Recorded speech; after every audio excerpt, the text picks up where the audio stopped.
what we do basically in that case, we design a control system on that so that even if some variations come into picture, we still get the desired product in an economical and environmentally sustainable way. So control system basically try to avoid the disturbance and try to keep the equipment at a desired targeted value. So we supply the set point.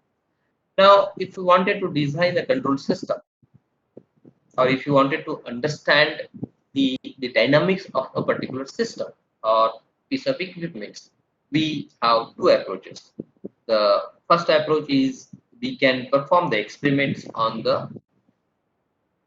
equipment itself or the processes. Now, I assume that if a process is running, it may not operating at its optimal conditions, but operating at little bit nearby that operating conditions.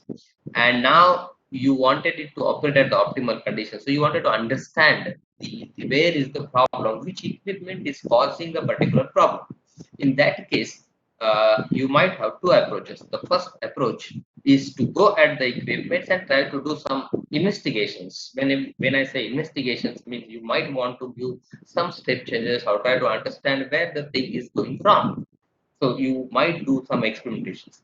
In doing that experimentation, there might a chance that you can hamper the economics of the process, because you might want to operate the system at not a desired point, but at some fashion, some forcing functions fashions. So that case, that piece of equipment may not work optimally and it does not produce what you intend to produce. Correct. So by approaching this way, we basically hampering the product's quality, as well as we are wasting or in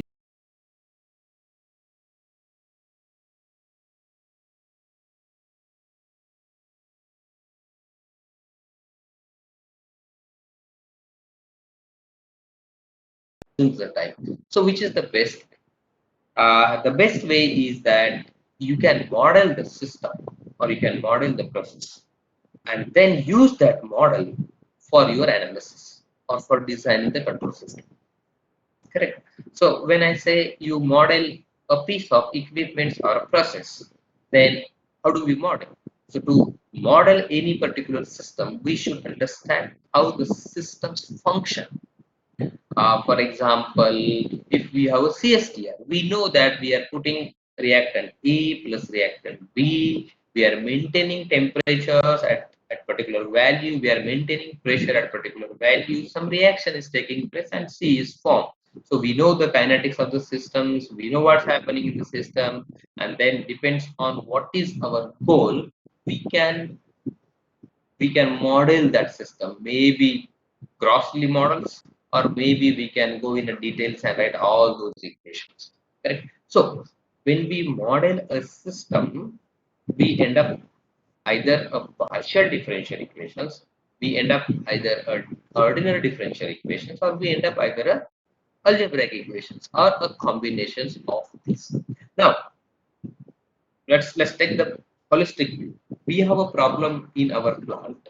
We don't know where the problem is, and we know surely that investigating at the equipment is not the way.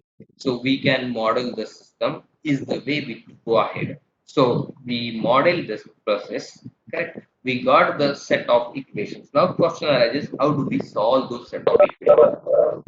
Do we solve it and by pen and papers or by any software? Nowadays, we solve these all on the software. So Matlab provides you the better tool to handle these type of equations. Correct. So why do we use Matlab? We basically use Matlab for modeling systems, design controls, doing some basic calculations. All these things can be done in Matlab. Now, uh, every engineering discipline has some mathematical element in it.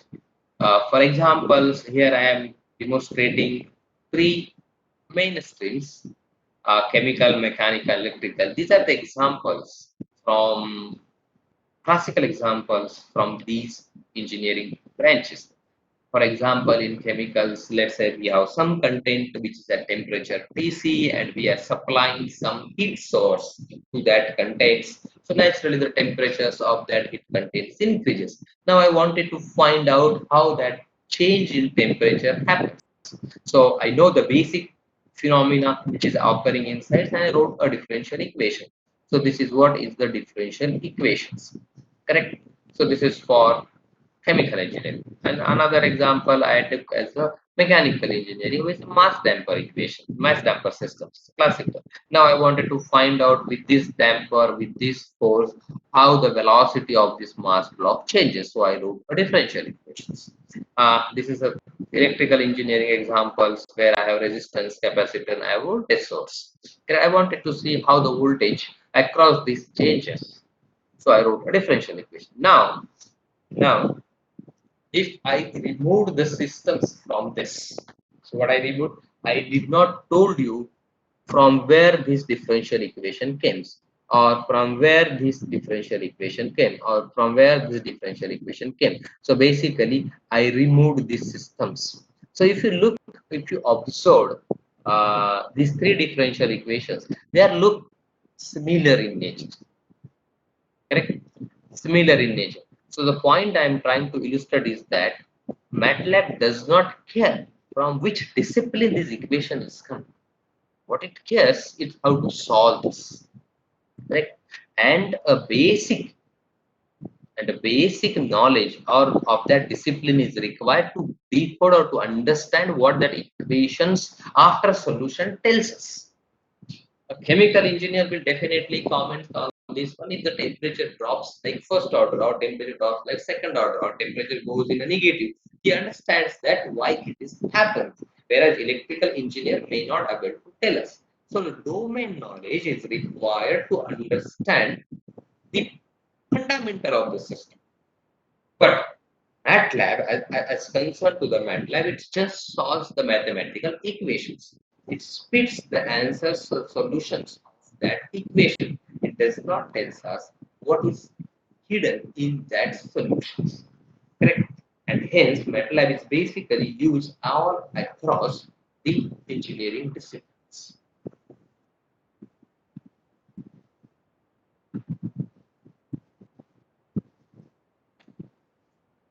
Uh, Let me tell you, you might be done some programming that is C, C++, or Fortrons, which you might have learned in your first year, or you might be doing some programming in Python and so other languages. Basically, when you write any piece of code, we need to tell that software everything explicitly. And hence, I say that computers are dumb, though they are intellectuals, but they are dumb. So we need to tell everything explicitly. While doing programming, we have two types of error. That's a syntax error and programming error. Let me tell you, you might be knowing what is a syntax error. Syntax error is simple. Computer did not understand what you are saying. So, for example, if you know only English language, or if you know only your mother tongue, that's the Marathi or Hindi or Tamil. Correct? If I spoke with you in Chinese, you may not understand what I am saying. But I am saying everything perfectly correct, grammatically correct, and syntactically also correct. But you may not understand what I am saying. That is what is exactly the syntax. So what you are typing, computer may not understand, or that particular software may not understand. That is called a syntax error. So if that software did not understood what you say, it spits error. It says, buddy, I am not understanding what exactly you are saying here. The similar case is also with MATLAB.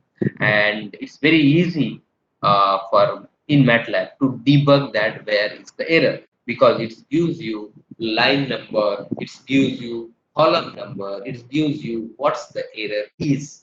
Correct? And hence debugging in MATLAB is very, very simple. That's a syntax error. Another error programmer face is the programming error. It's a very difficult to decode or debug the programming error.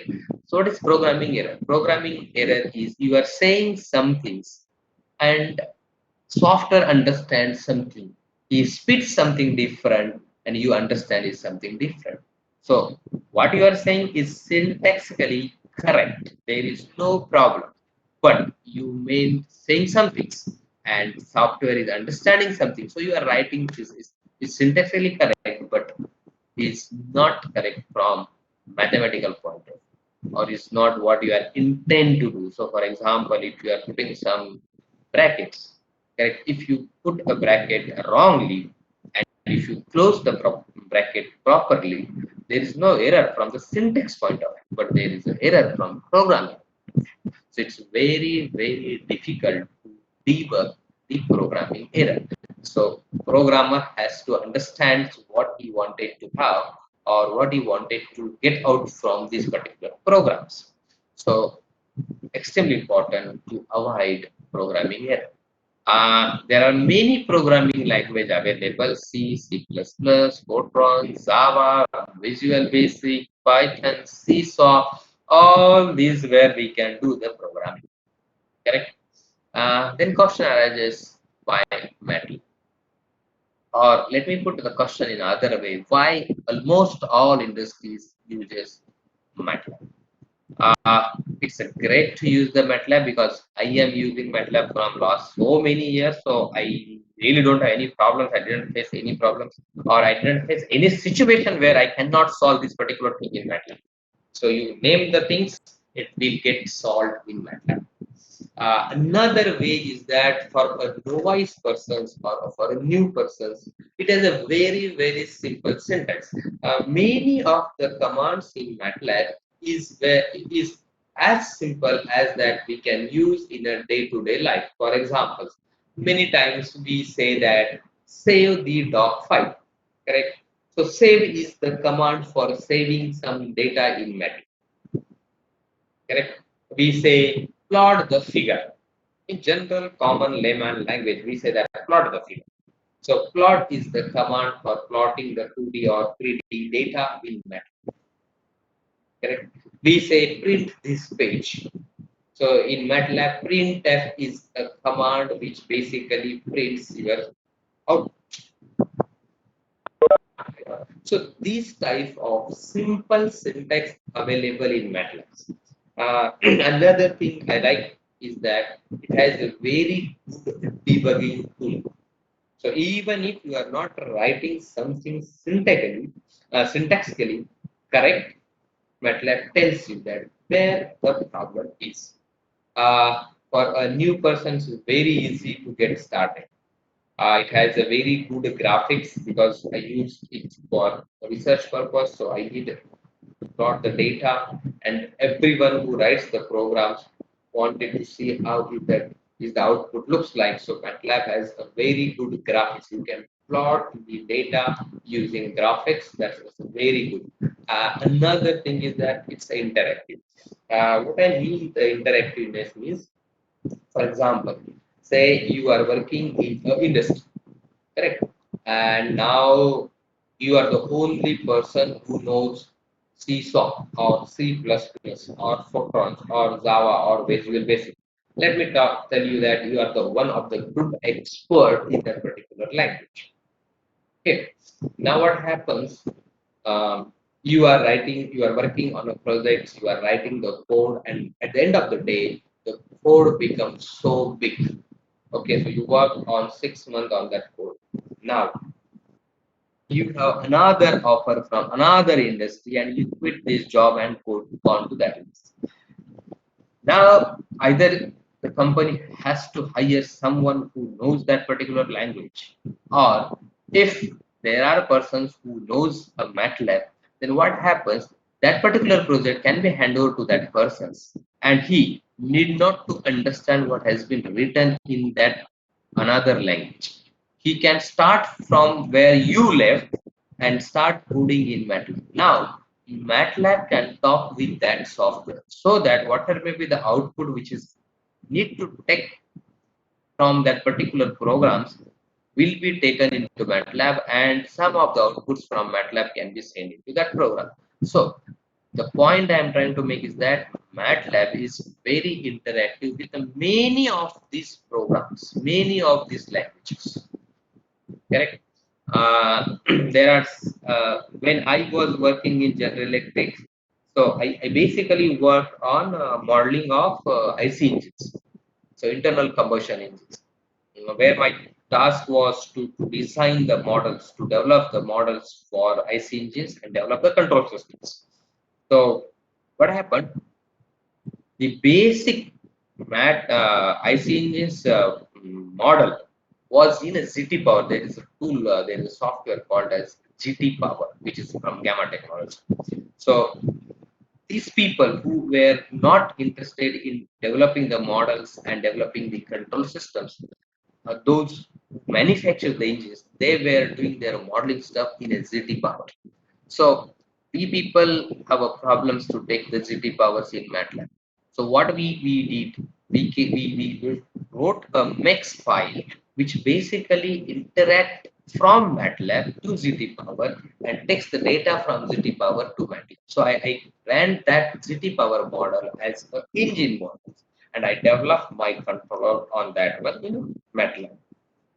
So fantastically, MATLAB was talking with the ZT powers and taking the data from ZT power in MATLAB and doing my controller job and guiding the engines where it wanted to go. So the point I am trying to make is that MATLAB is a very interactive tool, and hence across the industry, people are nowadays inclined to use MATLAB for programming. Here in this course, we are not only learning the MATLAB, but we are also learning how to model a particular system. What types of brain training is required for modeling in the general.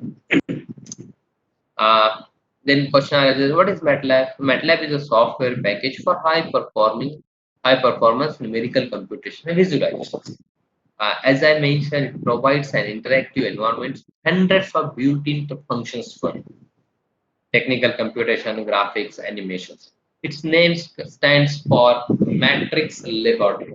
So MAT has been taken from Matrix and LAB has been taken from Laboratory. So MATLAB, correct? MATLAB has inbuilt functions, which is excellent tools for linear algebra computations, data analysis, signal processing, optimizations, numerical solution of ODEs, numerical solution of PDEs. You can build your own function. So it has a lot of toolbox for various things which you wanted to do, and that's not only one discipline across the engineering, science, mathematics. So basic, the overall feature of MATLAB is a programming language, user written functions where we have graphics, where you have computations, where you have external interface, and all these toolboxes or all these functions has been coupled in one set of functions called as toolboxes, and that toolboxes has been written for every disciplines, every problems of the engineering people. So, for example, if you are electrical engineers, you can have a signal processing toolbox or image processing toolbox. If you are statisticians, then you have a statistics toolbox. If you are a control engineers, then you have a control system toolbox, system identification toolbox, neural network, communications, optimizations, new analysis, robust controls, splines, so and so forth. So you tell me any discipline of the engineering, MATLAB build or in a process of building the toolboxes for that engineering people. So when you wanted to purchase, you don't need not to purchase all the MATLABs. You just purchase the basic frame of the MATLAB, Simulink, and the toolboxes which is required to. So let's look up the history of the MATLAB development. Basically, MATLAB now is the full-feature technical computational environments with millions of users across the globe. Basically, the main features of this MATLAB has been developed by three main researchers, Wilkinsons, Professor George Forsythe, and John Todd before almost 80 years ago. correct? And they start developing the first programs which is based on Fortran, and they use that program to solve simultaneous linear equations. Now you can solve the simultaneous linear equations in a fraction of seconds using Matlab, but in those days, Professor Forsyth's guidance, uh, Wilkinson's and Todd wrote programs based on photons. They combine the features of photons, some features of LeanPack and ESPEC. These are the libraries for mathematics, and formed the first version of Matlab. Now also, even if you are using front end, but the back end, Matlab stands on giant shoulder of photons with LeanPack and ESPEC. Uh, I will stop here. If anyone has any questions, want to ask me some things, they can free to ask.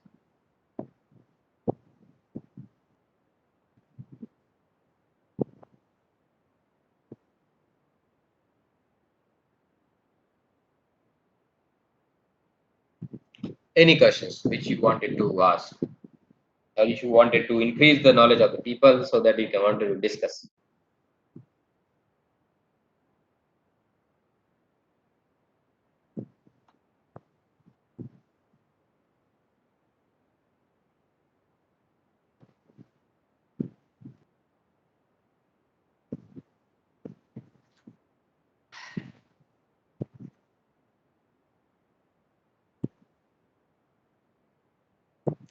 Okay, one thing I wanted to tell you very clear. I am not going to force you to study. Okay, I am not even going to ask anyone any questions. It's your responsibility to study the course if you wanted it were to study.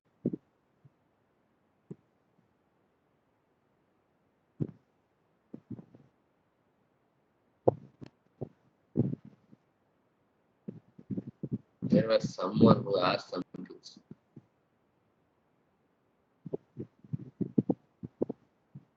Can MATLAB be used in machine learning and AI related stuff? Yes. The answer is yes.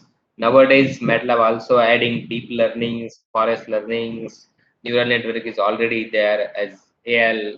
So there are a lot of features comes in the recent version of MATLAB, which comes under the umbrella of machine learning or data analytics.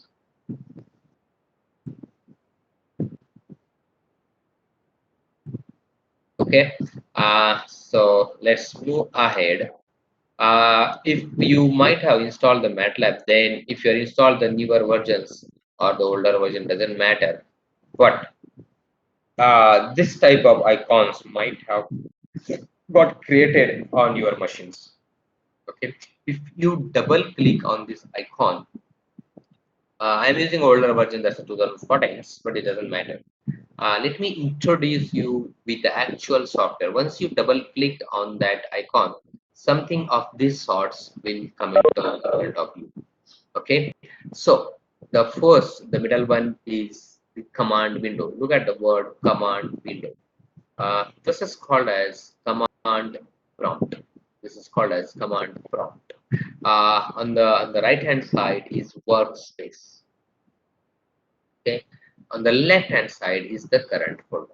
So what is current folder? So when we create the big programs, we basically wanted to organize our program, so we create a folder where we in general keeps all our modeling or simulations files. So that folders we call as the current folders, where all the files which I wanted to store get stored automatically once I click the save buttons. Okay, that's the current progress.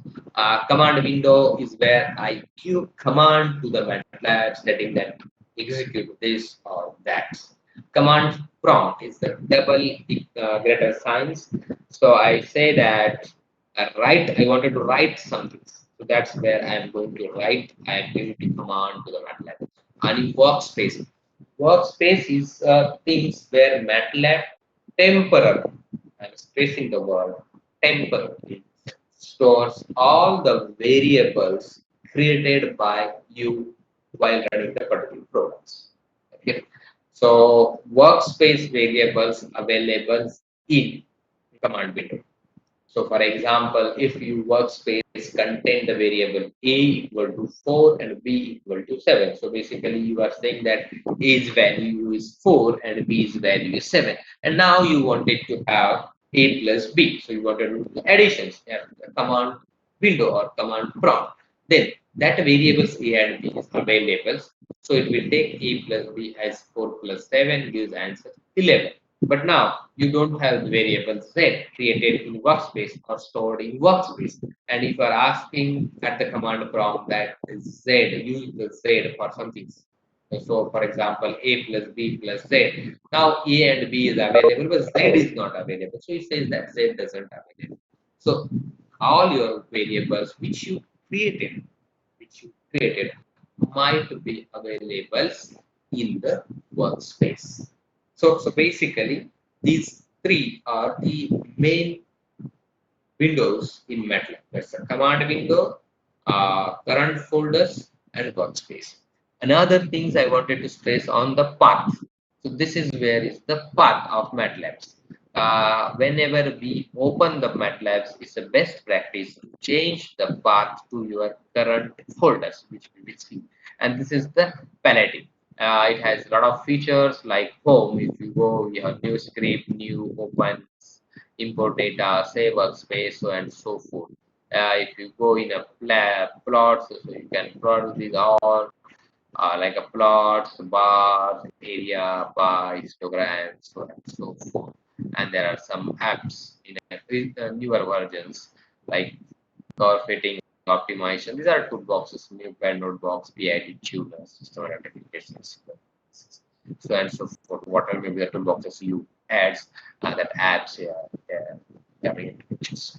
Okay. So overall, this is what is the structure of the software.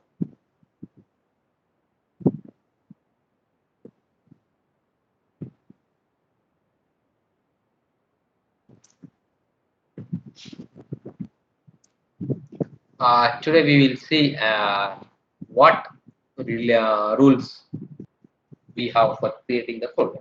See, in MATLAB, I mean, in general, you might have created millions of folders. One simple rule here in MATLAB is that the path of the folder should not have any spaces. For example, if you created the folder in my document word has the space, my space, and now path will have my document as a word. So if you created a folder in my document, then what exactly happens? If you are writing some programs and executing it, there might be no error syntaxically or the logically.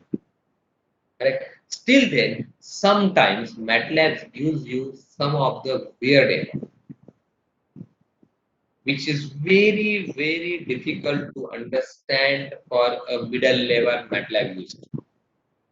Correct. You need to have the expert, real good expert to understand that error. Correct. And in that case, it's very difficult to debug when you write the big program. So what is the best practice? Best practice is that create the working folder in your D drive or E drive where the my documents or the spaces in the path does not come into pictures. So in that case, you may not get that folder, that error. Another thing is that you always try to create the folders in a D and E drive if your machine has this type of drives. The simple reason is that whenever you ask something to do MATLAB, it's basically searches that file's name, folders, command name in the local directory. Okay, local directory means the folder in which you created. Correct. And now by mistake you used the file name as the command name to the MATLAB. So for example, if you created a file name as save, so you might have doing some programming in that and you save the file name save. and next time you wrote the command save data.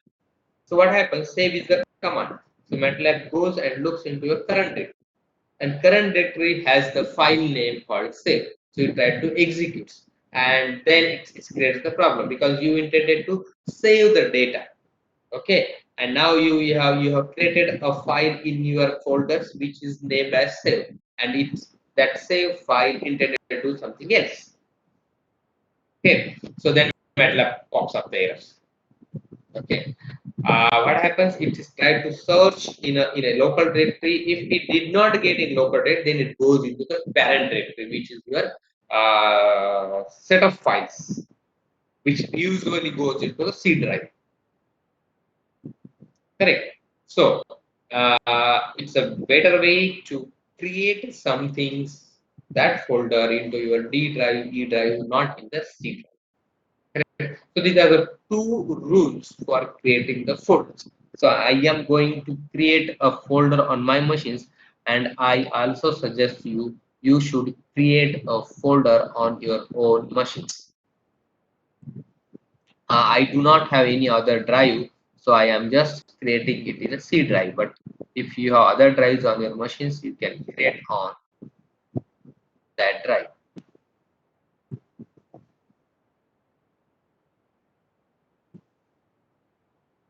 So yesterday I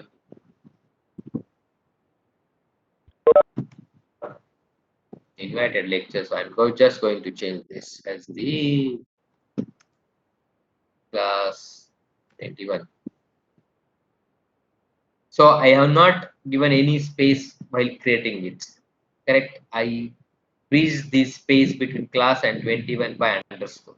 So while creating the folder, there should not be any space, or in the path there should not be any space between the words. So that's the rule. Now the last thing I wanted to tell is that I am going to guide this to that folder. So you people know how to guide it. So I'm opening my C drive, and then you might see class 21. So I am going to have my class 21, and now I am going to change this. This is a class 21. These are some folders which I created in that invited lectures, doesn't matter. So class 21, look at this. There is no space in the path. There is no space in the path. Correct. So in this way, we create the folders. We are going to save all our files in there so that we will be organized. Okay. So here I'm going to stop now for today. Let me know if you have any questions before closing off.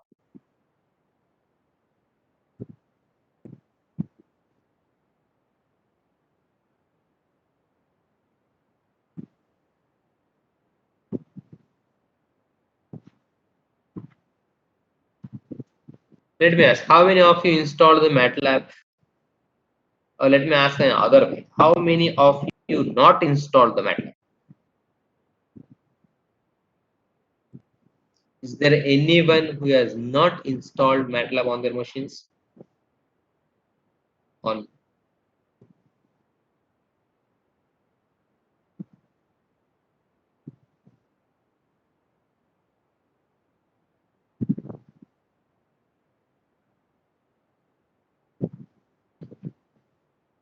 don't put that message in chat box.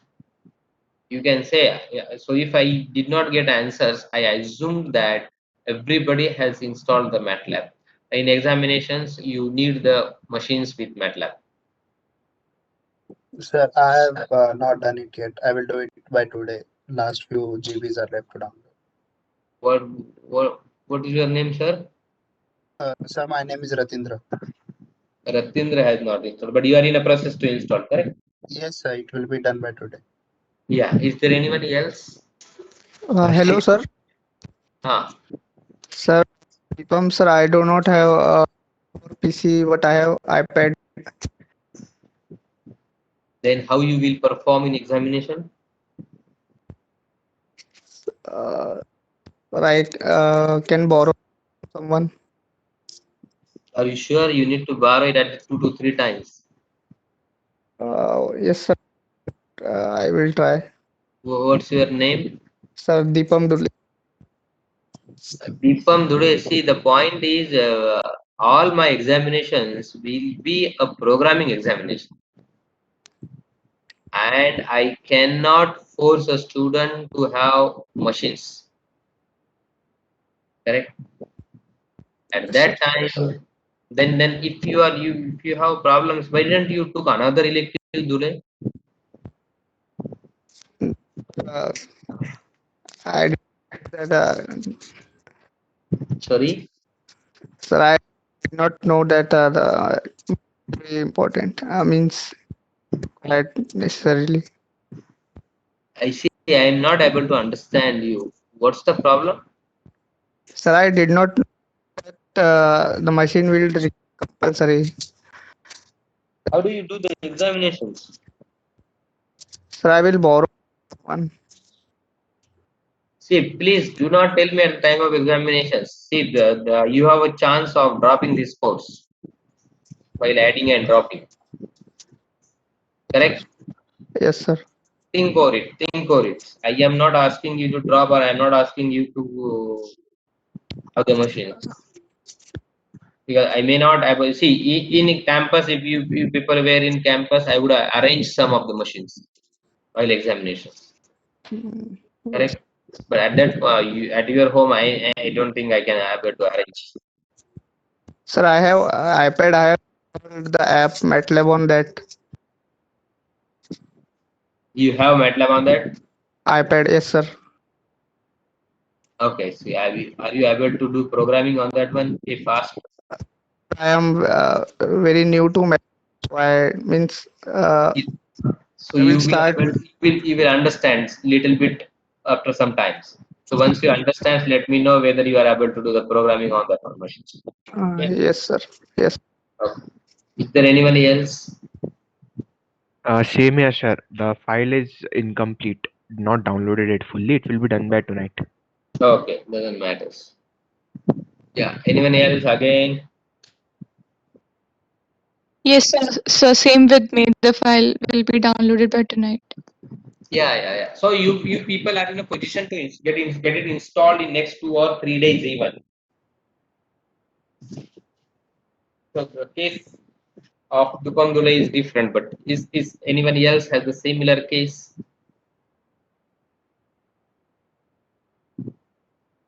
No. Okay. And you people do not have any problems on the today's topic. So I think I can stop here. We will meet tomorrow at 3 o'clock. Okay. So I'm stopping here now.